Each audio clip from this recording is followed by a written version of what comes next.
എല്ലാവർക്കും നമസ്കാരം. ഇന്നത്തെ ശുഭചിന്ത: ലോകം വലുതും ജീവിതം ചെറുതും സമയം കുറവുമാണ്.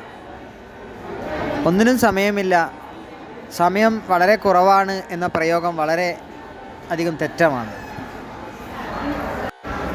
നമുക്ക് വേണ്ടപ്പെട്ടതിനെല്ലാം നാം സമയം കണ്ടെത്തിയിരിക്കും, അല്ലേ?